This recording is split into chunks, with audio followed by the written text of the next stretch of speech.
Bienvenue à Déco chez Clos aujourd'hui. On est rendu à notre 5e épisode de Cabinet de curiosité. Nous allons parler de squelettes. Et oui, de la décoration avec des squelettes, mais toujours dans l'esprit dopamine, toujours dans l'esprit de décoration facile. Des squelettes, il en existe deux sortes. Il y a des créatures qui ont des exosquelettes qui sont en dehors, et il y a d'autres catégories de création qui ont un endosquelette, donc le squelette est à l'intérieur. En principe, à quoi ça sert un squelette? C'est un soutien, une protection et un mouvement.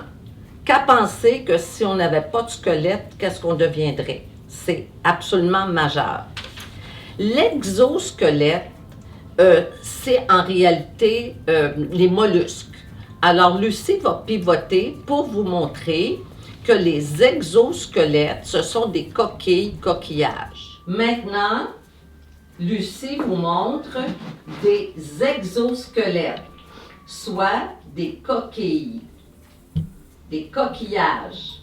J'ai fait un tableau avec différents coquillages dans les tons de gris et beige. Comme vous le voyez, les formes sont variées et je donne une seconde chance aux coquillages de vivre une seconde vie en les mettant en petites œuvres d'art. Vous verrez que les coquilles peuvent varier dans la forme, dans la couleur, qu'ils sont intéressants à regarder autant à l'intérieur qu'à l'extérieur. Alors, c'était le mot pour les exosquelettes. Maintenant, on va passer aux squelettes. Alors, nous avons vu ce que c'est que des exosquelettes, des coquillages. Maintenant, on parle d'endosquelettes. Alors, chez les vertébrés comme chez l'humain, on compte 206 os et ils sont faits principalement de calcium. C'est très important en archéologie parce que ça permet une longue durée de conservation. Ceux de mon musée de curiosité, vous allez avoir l'opportunité d'en voir quelques-uns. Mais j'aimerais faire une petite parenthèse. Qu'est-ce qui fait qu'un objet est manufacturé? Bien, un objet manufacturé, c'est celui qui est issu de la transformation en usine de matières premières. Alors, moi, dans ma décoration dopamine, ma décoration en mode musée, pas de musée, mais en réalité, c'est un petit musée, un cabinet de curiosité, je préfère avoir la matière première sans aucune transformation. Et la question, quand on est dans une usine, ceux qui fabriquent les objets ont besoin d'un plan. Mais dans la nature, quand vous allez voir mes squelettes de grenouilles, d'oiseaux, quel est le plan? Mystère. C'est pour ça que je vous suggère de créer chez vous des petits musées qui sont des cabinets de curiosité.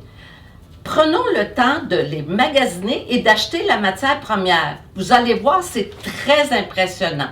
Je vais vous montrer de plus près avec lui des squelettes que j'ai trouvés. Et on va les regarder de près.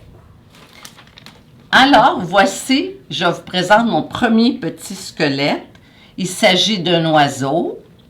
C'est un Orthotomus rhipiceps.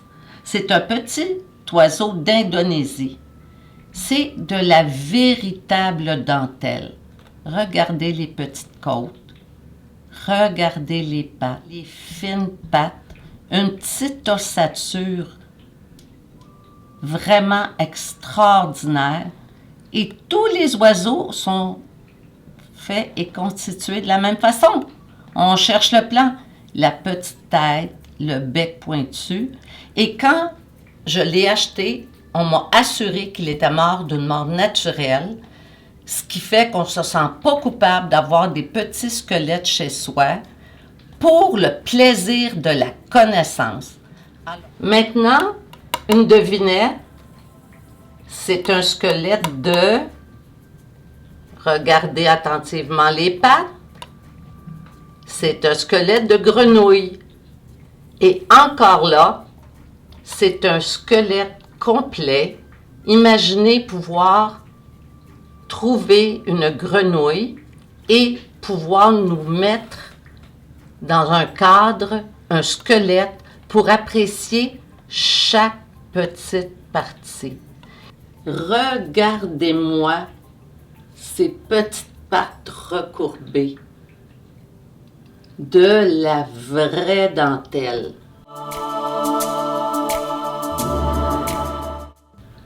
Alors, voyez-vous ici, vous avez une vue d'ensemble de certains objets de la nature, soit des squelettes, des insectes, des fossiles.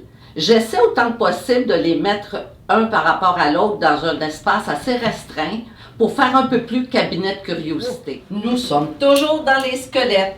Vous allez me dire, ah ah ah, elle fait rare, on est dans les bijoux. Vous avez raison, ce sont des bijoux. Mais il y a un intrus. Ma baguette de sourcier va s'arrêter sur ici. Ici. Regardez-moi ça de plus près. Ce sont des vertèbres. Alors, voici un bracelet qui est fait avec des vertèbres. Il s'agit de la colonne vertébrale d'un petit serpent. Voyez la perfection de chacun de ces vertèbres et nous pouvons le mettre courbe pour faire un bracelet. Et oui, un squelette, colonne vertébrale d'un petit serpent qui sert de bijou. Alors, voici ma tête de buffle. Impressionnant, n'est-ce pas? Mais il faut la regarder de l'avant et aussi, je la fais pivoter pour que vous voyez l'intérieur. Des découvertes à faire à n'en plus finir qui font qu'on ne peut rester qu'ébahi devant les objets de la nature qu'on peut se procurer pour s'émerveiller. Alors, voici pour la tête de buffle. J'en profite pour vous montrer une mâchoire, tant qu'à parler des os, je dirais que je pourrais en faire un bateau viking, mais il me faudrait extraire les dents et je ne suis pas dentiste. Alors, mon bateau viking reste une pièce amusante et impressionnante de mes parties de squelettes. Alors, c'était le cabinet de curiosité sur les squelettes. C'est inspirant. Voyez-vous, aujourd'hui, là, ce que je porte, c'est le ton os. Si vous allez voir, là, ceux qui vendent de la peinture, les os inspirent une couleur pour vos murs. Alors, c'est habillé os que je vous dis à une prochaine fois. J'espère que je vous ai intrigué avec les squelettes, mais que je ne vous ai pas fait peur. En avoir quelques-uns chez soi, le mot de cabinet de curiosité est, croyez-moi, tout à fait approprié. Portez-vous bien et ayez du plaisir à trouver des choses qui sortent de l'ordinaire. Pour répéter la galerie, à la prochaine!